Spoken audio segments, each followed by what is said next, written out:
Options are expanding the ecosystem, bringing more traders involved, increasing the liquidity, and liquidity is big fish bait. So you should see more institutions using not only options, but the ETF themselves because of the advent of options being available.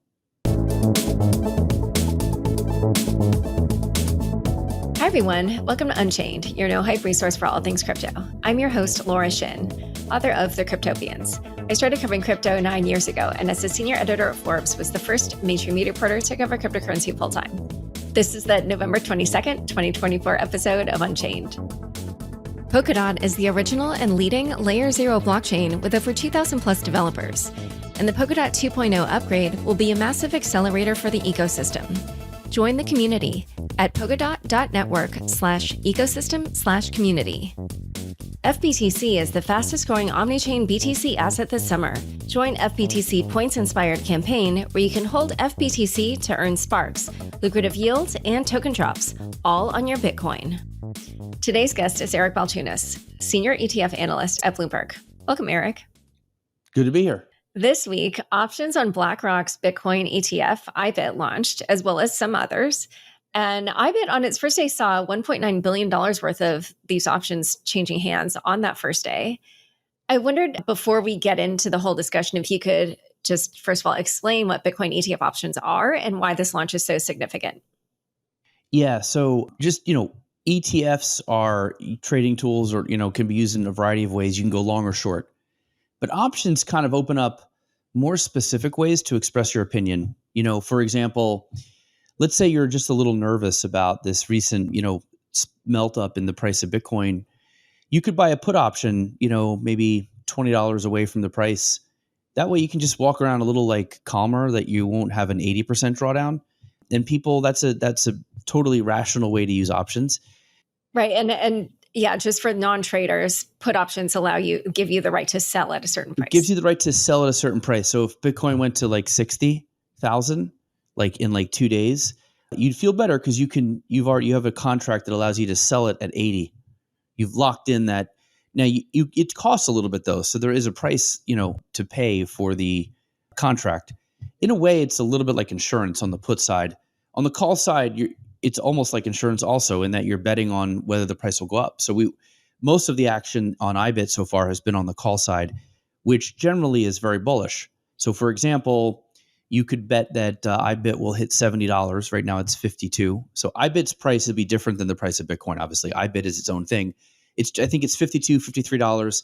So the options at $70, $75 were pretty popular, meaning that if the price of Bitcoin were to go up between now and then, those options obviously gain in value. So you could actually sell the option for a profit, or let's say the price of Bitcoin goes through that, you can then buy it at a lower price because you've locked it in, which then again, you can pocket that profit. So it's just, it can allow, as I put them in the meme from Step Brothers, so many activities, when they make their room into bunk beds and they're like, oh my God, we can do so many activities in the room now. I just feel like options open up a lot of activities for traders and for institutions. And now there'll even be ETFs that utilize these options. So to me, options are I've said this before, it's sort of like giving a painter another 20 colors. You had 5, now you get 20 more. It just opens up so many, maybe you had the primary colors, now you're getting more specific colors. So just opens up a lot more specificity and different kinds of things you can do with expressing your opinion on Bitcoin. And so then just the fact that these are available now, how would you expect that to impact either the price of Bitcoin or the trading of Bitcoin? Yeah, so options are they build what I would call the ecosystem.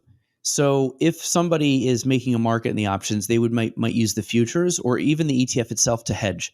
So if people are buying a bunch of calls, they probably have to hedge using the ETF because they'd be short Bitcoin long. So you got to buy something to hedge to make sure that you're not long or short Bitcoin. So on the call side, that would probably trickle into Bitcoin ETFs in terms of the market makers buying the ETF as a hedge. So that's positive. But let's say that it shifted to the put side, it could go the reverse, right? You might short the ETF because now you're long, you're already short because of the put. So the ecosystem, though, by bringing in people just active in these options. And then the market makers are like doing their thing. And some of these market makers are pretty big. And the more people in this ecosystem, the more it'll really do is make more liquidity for the ETFs. And liquidity, again, is big fish bait. The more liquid things are, the more you'll get big tuna and shark and whales. They won't bite on some, BS little ETF. They need to see like giant liquidity because they don't want anyone to know they're there.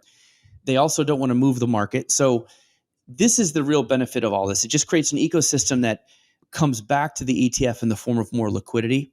And like I said, optionality on how to express your views. So over the years, ETFs that have a lot of options have built a moat around them and continue to be the most liquid of their class. So for example, GLD, there's cheaper gold ETFs, but GLD still trades the most. And a big part of that is because it has all the options tied to it. And the options market is huge.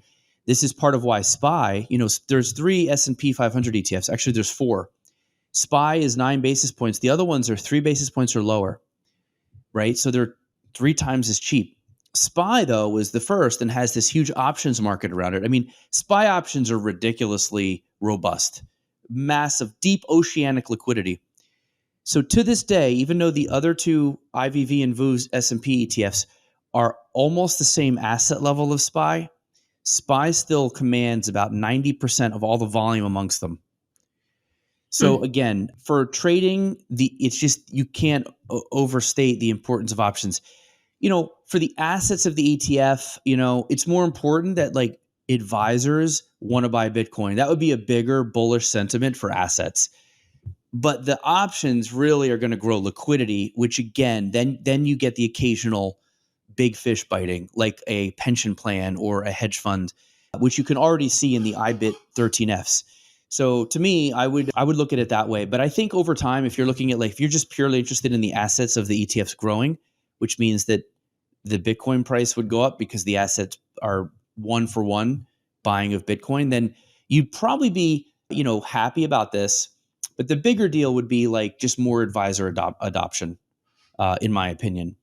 Because if you look at an ETF like SPY, maybe 20% are these gigantic institutions, but the vast majority would be advisors and retail. Okay. And one other thing is, so Jeff Park, head of alpha strategies at Bitwise, he was saying that a number of analysts are saying that these Bitcoin ETF options will reduce volatility, but he actually didn't agree with that. It looks like you also don't. No, well, I might defer to Jeff. I think he's a PhD and has traded options.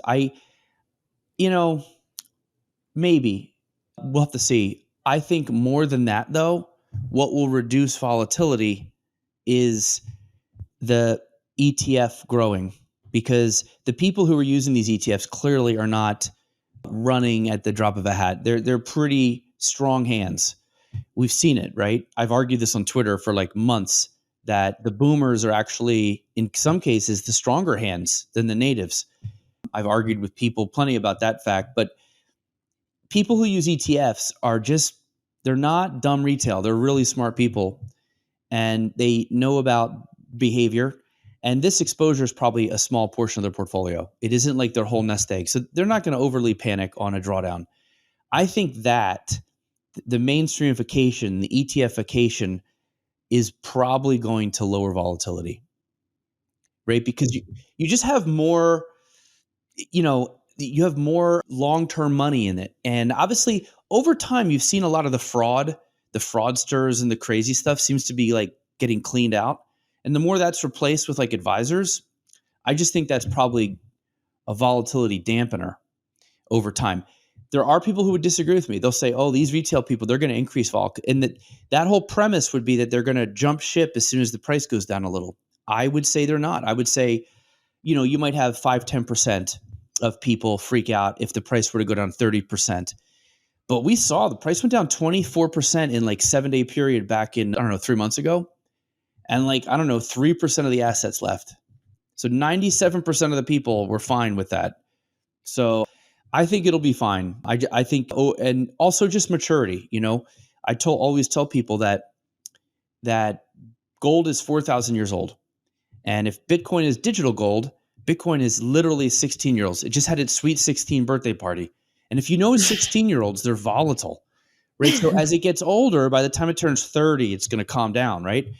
And I also think that's very apropos. But in the case of the positioning of Bitcoin ETFs to the marketplace, I actually think volatility is a feature, not a bug right now, because people are a little bored with their Vanguard core and they're looking for some excitement. And so the volatility and these kind of fun melt ups that Bitcoin brings is something gold doesn't.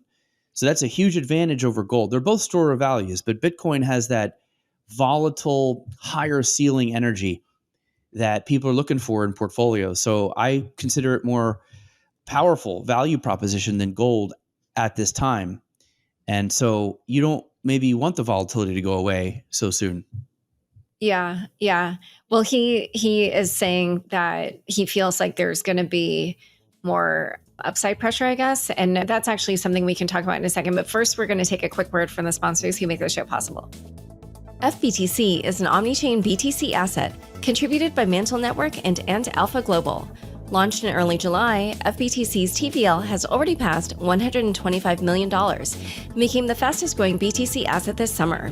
FBTC's points-inspired campaign, Sparkle, has officially started, with lucrative and sustainable yields, plus points and token airdrop from Babylon, Mantle's new token cook, and more. FBTC is the BTC solution you've been waiting for. Visit fbtc.com/ongoing-campaign today. Back to my conversation with Eric. So I do think it does look like more people are trading these options in a way where they're basically betting the price will go up. So does that also kind of push things upward? Yeah, in so much as the market makers and the people making the markets and all these options are going to have to hedge their position if they're short something that's long. So yeah, I think it's going to ultimately have a good effect on the price if there's more bullish buying in the option market than bearish. But this can reverse. I think I would just enjoy the good times, but don't enjoy them too much, because you don't want to go and get totally depressed when this swings the other way, which it will. Yeah. I'm a big fan of the line from the Paul Abdul song, "Opposites Attract," which sucks. It's a sucky song. It's from the late 80s when pop music was like really, really like inflated. This is like the Milli Vanilli and Vanilla Ice era.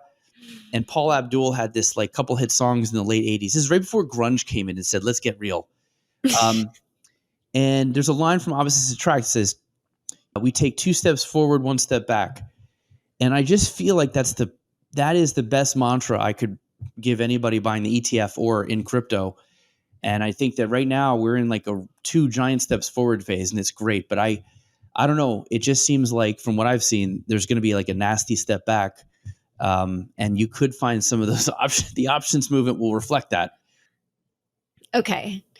Well, one thing that I did also want to ask about what Jeff said is you probably saw this, because when the options were approved, he said that he felt this would lead to a gamma squeeze, which is why he felt that Bitcoin's price could become kind of like explosively, it would move upward. But you seem to think. I'm going to defer to him on that. When you get these Greek letters, these are people who deal in the options market. But what I do know is this, that, I remember reading this book on technical analysis, and I found it interesting that at some point in the price of a stock, there's no more resistance. All the people who were going to short, they're gone. And the people who wanted to like have an exit point, they've sold. It feels like there was a lot of that between like 60,000 and like 70,000 for like a couple months there. And then even a little bit, there's like these pauses. But it's this ironic thing. The more something goes up, the less actual overhead it has to deal with. So I just think that the gamma squeeze is part of a lack of sellers, and also probably short sellers who might be afraid to step in front of a train and get run over in an asset that is really having a melt up.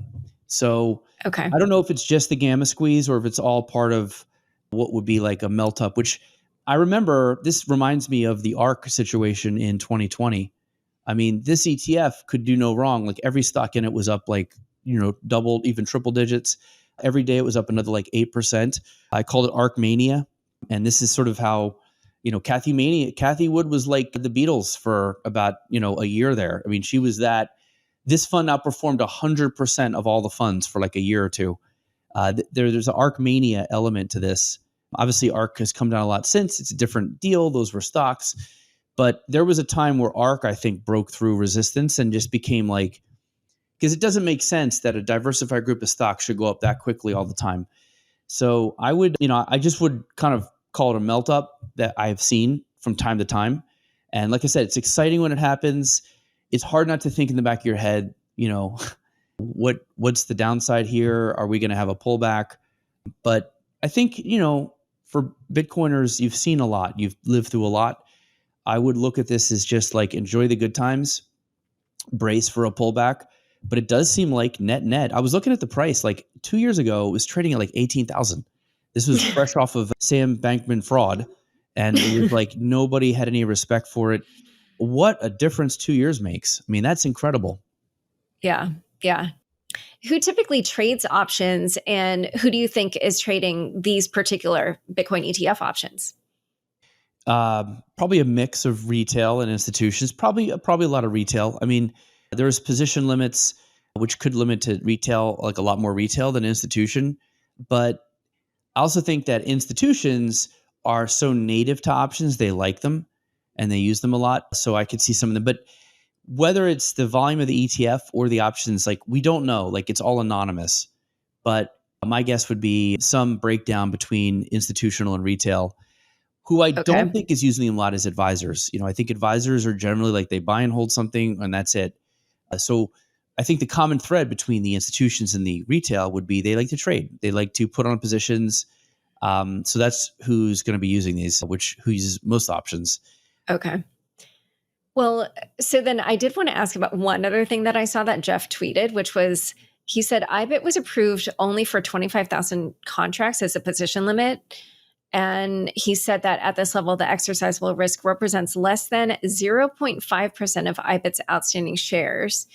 And in contrast, he pointed to the CME Bitcoin futures contracts, which have a 2,000 contract limit, which he said, if you were to like make the equivalent of that in IBIT, it would be 175,000 contracts, which is obviously many multiples of 25,000. And then he concluded, it's hard to ignore the lingering special treatment Bitcoin continues to receive. I long for the day when Bitcoin is no longer marked with an asterisk. Do you agree with him that there's, some kind of, I guess, like discrimination or prejudice against Bitcoin that causes it, these Bitcoin ETF options to be treated differently? Yeah, he's right. I mean, I just lived through it for 11 years with the lack of approval. But times have changed. The ETFs got released, even though it happened, kicking and screaming. Although Gary Gensler then took a victory lap in his note on his exit note. I was like, that's interesting. That's called gaslighting. Yeah. And it's a shame, they still don't have in-kind creation redemption, which the ETF should have had those. The position limits seem to be like you're right. They always, everything's with an asterisk here. I've always said that the SEC should have more trust in ETFs than they do lack of trust in crypto. And they always, I feel, didn't trust the ETF enough and the people who are working that industry to make it work. And obviously it does work. So I disagree with their policy. So I agree with Jeff that there's always an asterisk. It seems like we're going to have a more, libertarian and maybe even like someone they might even have a crypto role in the White House or, as part of the cabinet or something. So I think all this is very good news. I would look for more higher position limits, in-kind creations, ETH staking, and altcoins being approved if the SEC chair turns out to be somebody who's favorable to this. The only defense I'd give the SEC was, it was 2 years ago SBF happened. It was that there have been some cases of, fraud and, there's a history of it. It is 16 years old. It's a new asset class. I understand some skepticism, but, I think it was too much, especially in the last couple of years. I just thought, and frankly, I've said this many times, had the SEC approved the ETF back, like let's say they approved it after the Winklevoss filing in 2013 or 14, or even if they approved the next cycle, 15, 16, I don't think you have an SBF. I think too many people are using the ETF, and he doesn't have enough of unmet demand to get all these people using his exchange, because why would you use his exchange when you can just get the ETF for like almost no trading commission? It means like 1 basis point. The fee's low.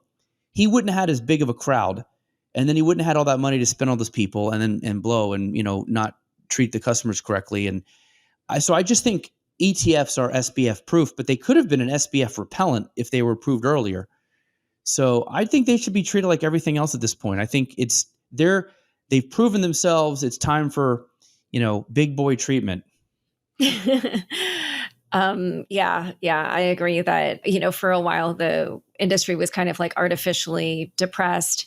So one other thing that I want to ask about was obviously, so we have these options on IBIT, but then we have, new option, or well, I guess it was literally the next day that a bunch of options like on Bitwise and some of these other providers, Fidelity, those launched. What do you expect would be like the volume spread amongst all of those? Or do you think it's kind of, that basically IBIT options will be dominant, or what do you see there? Yeah, well, James put a note out yesterday. IBIT utterly dominates. I mean, I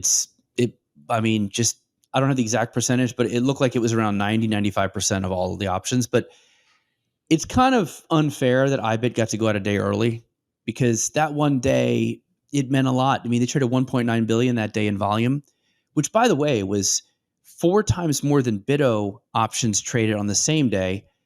So Jeff's point about the contracts is interesting, because IBIT did that despite that. So even though BITO was the more liberal, you were able to have this position limit issue, and they still did 1.9 billion, which is a lot for day. It's unheard of for day one. It was 1.7 or 8 billion the next day, so it didn't go up on day 2, but still, just to maintain that, IBIT's probably going to own this space. This is the thing with liquidity. It's easier to steal assets than volume, and we'll have to see how this plays out, but I could see IBIT just utterly dominating here. But for these people out there talking to advisors and institutions from these other firms, at least the options are available. So when they have a client that knows them and likes them, it's like, hey, we have options. You don't have to go to IBIT for them. You can use ours.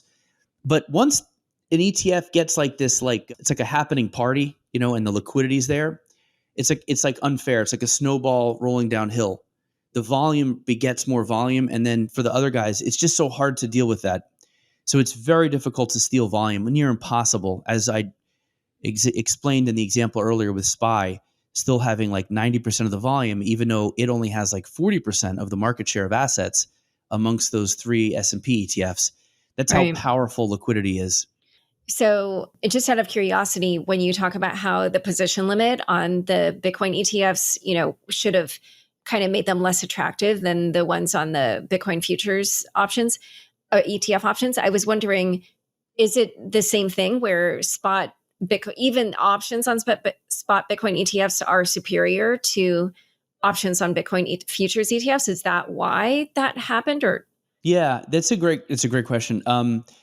I was a little surprised. I thought BITO, because it'd been out a while, would have had more options activity than, I think it was 400 million, and IBIT was 1.9 billion. I think this speaks to something that I've seen my whole career in ETFs, which is there's something about the real deal that people like. So if you can get something physically backed, people are just going to prefer that over futures. I'll give you an example. There was a gold futures ETF that was launched in like 2011, and it basically closed. I mean, it just couldn't survive because you could have gold physically backed ETFs like GLD, and people are always going to choose the real thing over the futures. There was once an ETN that is almost like using futures that did India before you could do physically backed India stocks. But once the India stock physical back one came out, people use that. People in the ETF world just don't want anything like synthetic or derivatives if they can avoid getting it directly. And I think that's what happened here. Further, IBIT itself trades way more than BITO. So IBIT, the core ETF, I think was trading, I mean, now it averages like 3 billion a day. It's ridiculous. That's like, up there with like Netflix and Facebook, right, in terms of volume per day. And so I just think all the trading crowd was like, A, it's physically backed. B, it trades more than BitO. So C, the options on it are going to be where it's at going forward. Even though it's only the first day, they just got started quickly.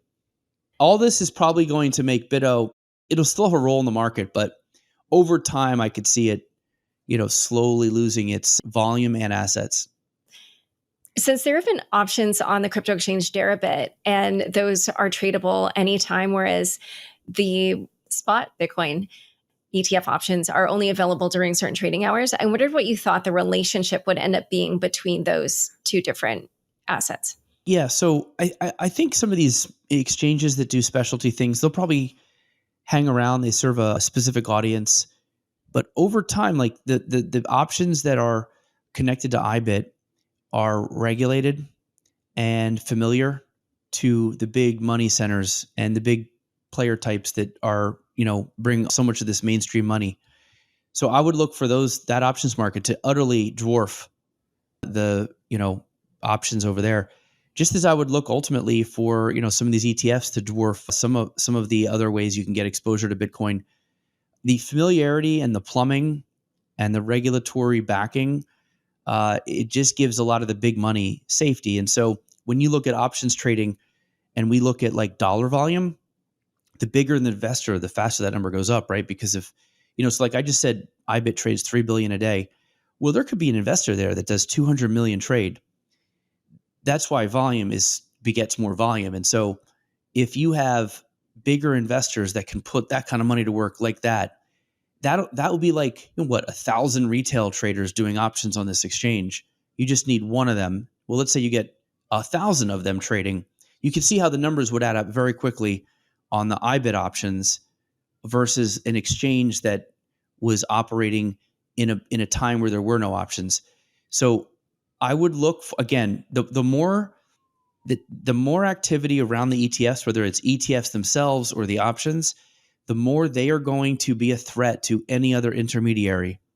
I've seen it happen. ETFs are, and that's what my big presentation was at the Lugano Plan B event.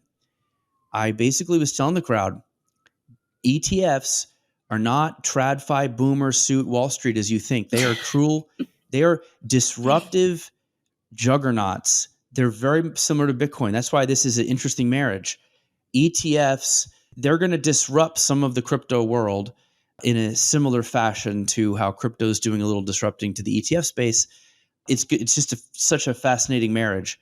And it is a marriage. That's also telling myself, look, get used to it. We're joined at the hip now. Like our fates are somewhat aligned here in this asset class. And I think it went over well. But I think that if you talk to people on Wall Street and the hedge funds, and they don't like ETFs either. They don't charge a lot. Nobody really makes a ton of money on ETFs. They're lean, mean industry. And so even like Wall Street firms don't like the big, slush, a lot of the fat cats, I'll call them, ETFs aren't really great for business. So that's why when we find anything that revolves around an ETF gets a lot of action, simply because it's like, as I said, ETFs are heaven for investors, but hell for issuers. And because they're so cheap and they're so functional and they fit in the plumbing, you're going to get the big money investors using them and the big traders using them. And that's going to be a problem for some of these exchanges that have long lived and filled a void that was in the market. And that's good. They should have. But there's like a new sheriff in town, so to speak. Okay. Well, I did wonder, because these launched, do you expect that we will see options on Ether ETFs as well soon? Yes. Okay. Yeah. I don't know when, but especially, that's a question that I'd be like, well, if Gensler was still there, we just never know with him. But with him out and like the way these happened, it looks really good that you'll see Ether options at some point. I don't really there'd be no reason not to do it. Okay. Well, last very quick question, because I think this news might have broken like while we were here. But basically, Fox News reported that talks between SEC staff and issuers looking to launch a SOL SOL ETF are progressing. The SEC is now engaging on S1 applications, according to two people familiar with the matter. Yeah. So We didn't really comment on this yet. We did a little snooping around. It's during the spot Bitcoin drama with the SEC. When we said engaging, we meant the SEC was looking at their filings and giving them like 20 comments. Like, hey, can you answer this question? Can you clean up this sentence? Maybe we'll call that comments. Has not comments. This is, I don't even know exactly what this is because, I get they want to file 19B4s. It seems more like the SEC has maybe, decided to not tell them like all this is dead on arrival. And so maybe that's some good news. But this is an engagement in that like, oh, hey, we plan to approve them. Can you please file this? I just don't put it on the same level as the word engagement that we would use here. That said, she's a great reporter. So something is happening. And I think my takeaway on this is that the issuers are probably looking at the fact that there's a new regime and president and a new chair coming as a real optimistic time to put all your filings in. And I think that's the takeaway. But I wouldn't put this on the same level as like when we had comments on the S1s and this was like within months of approval. I don't think we're anywhere near there yet. Okay. Yeah. She did. And by the way, we're talking about Eleanor Terrett of Fox News. She said that we should be seeing some 19B4 filings from exchanges in the coming days. So I guess and she's probably right. They're probably, like I said, I haven't heard that there was like any formal comments or anything from the SEC. We snooped around a little bit. The optimistic read here is that they feel comfortable enough filing a 19B4 because that means in 240 days, they think they'll get approval and they'll start now with that they'll start the clocks now. And so to me, I would call this a byproduct of the election. Yeah, that makes sense. All right. Well, thank you so much for coming on Unchained. Thank you. Don't forget, next up is the weekly news recap, today presented by Wondercraft AI. Stick around for This Week in Crypto after this short break. Polkadot is the original and largest Layer 0 blockchain with over 2,000 plus developers.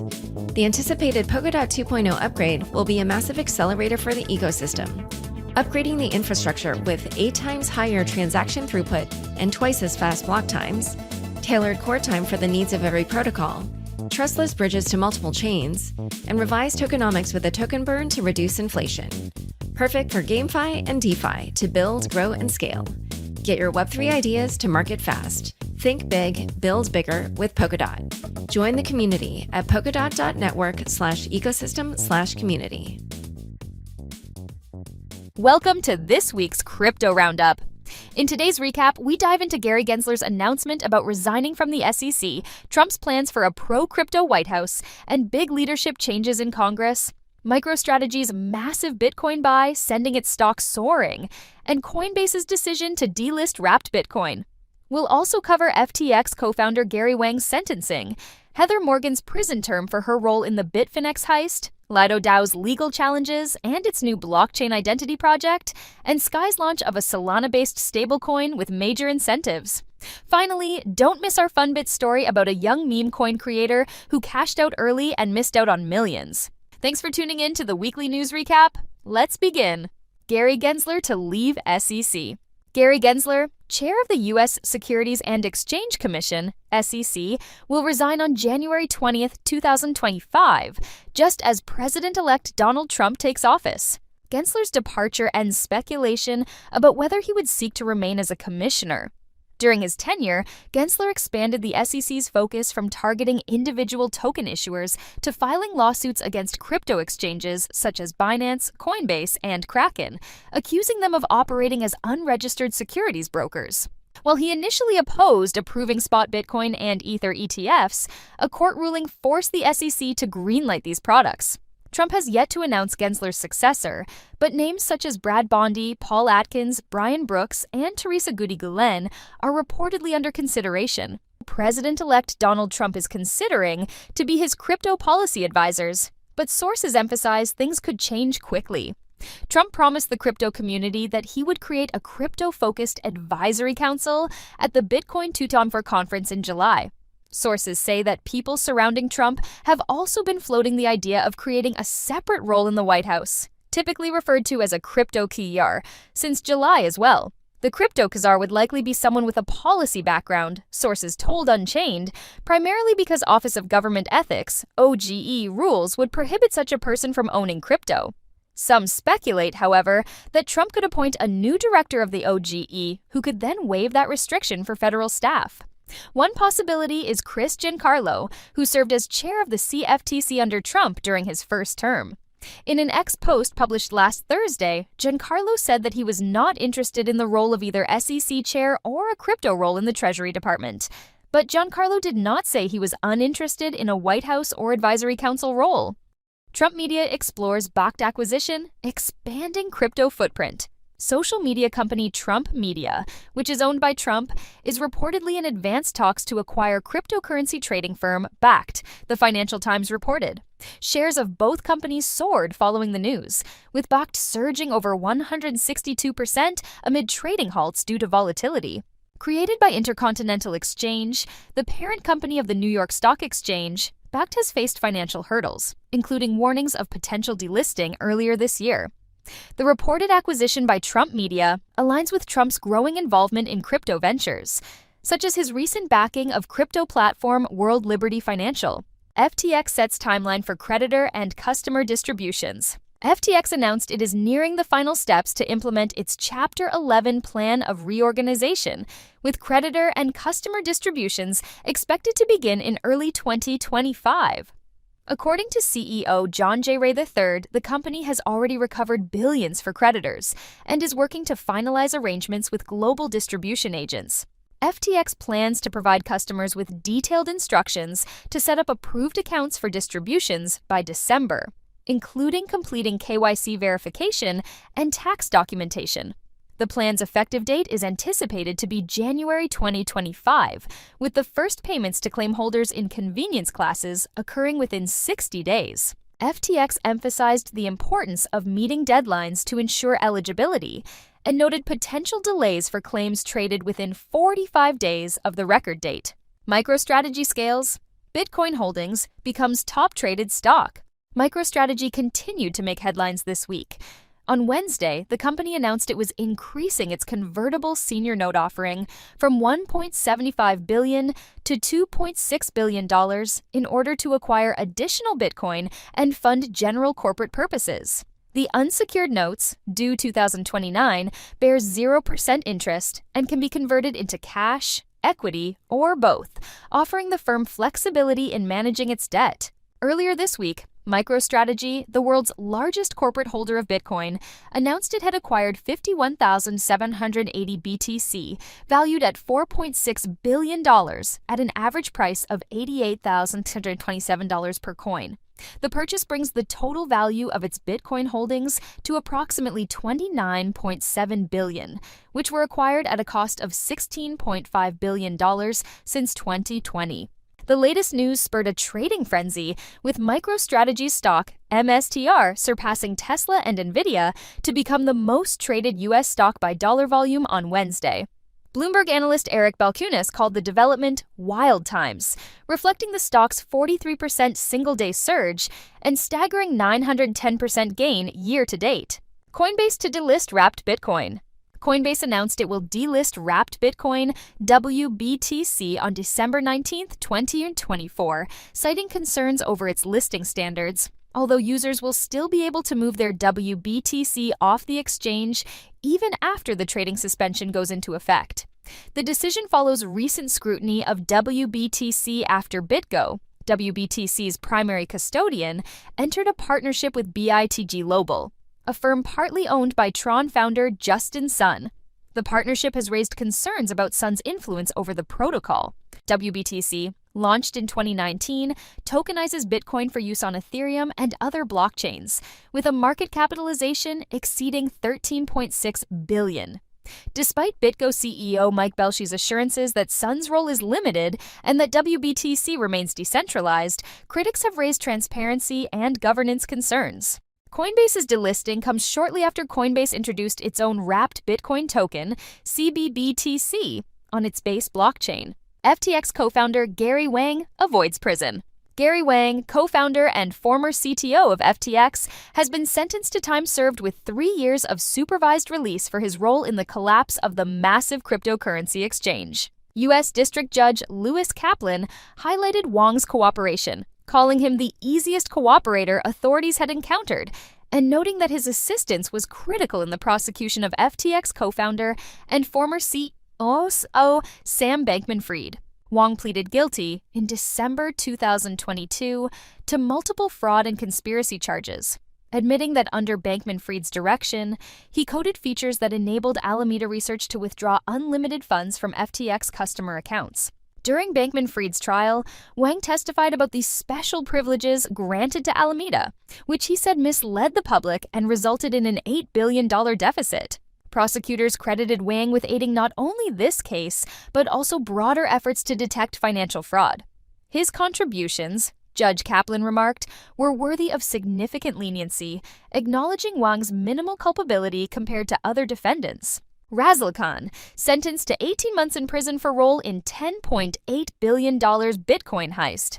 Heather Morgan, better known by her rap name Razil Khan, was sentenced to 18 months in federal prison on Monday for her involvement in the 2016 Bitfinex hack, one of the largest cryptocurrency heists in history.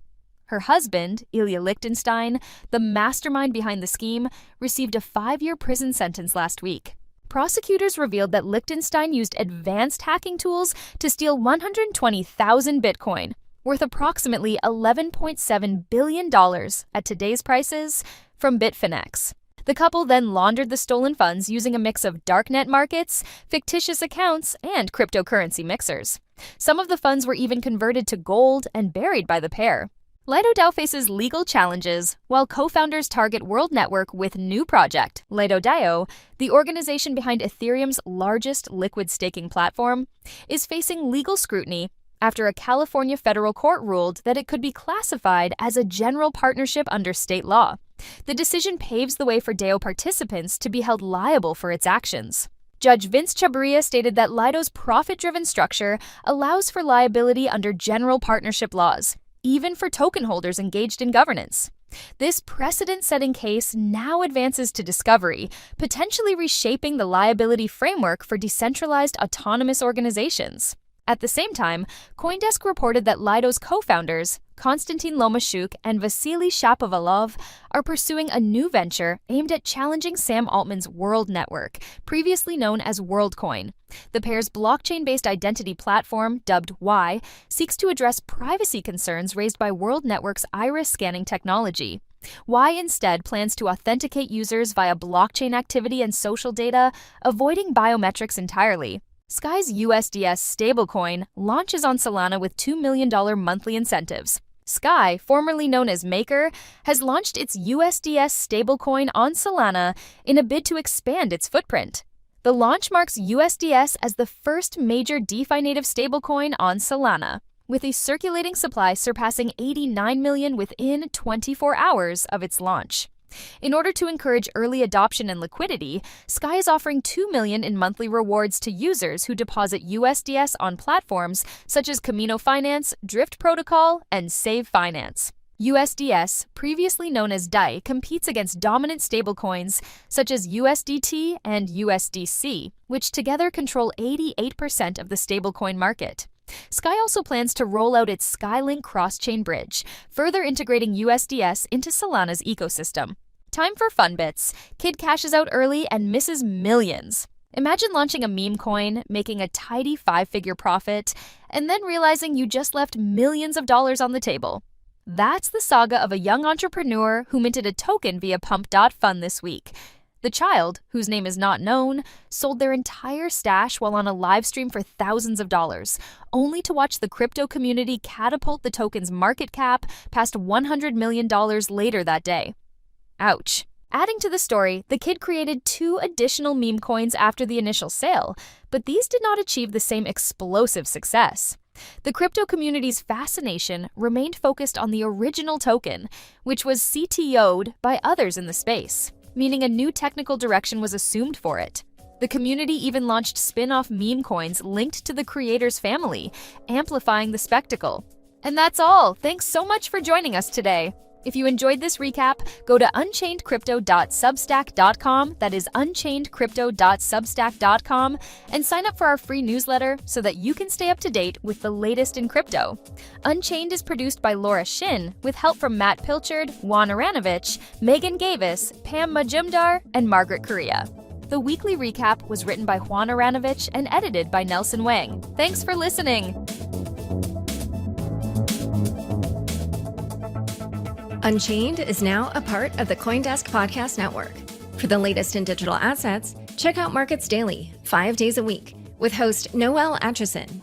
Follow the CoinDesk Podcast Network for some of the best shows in crypto.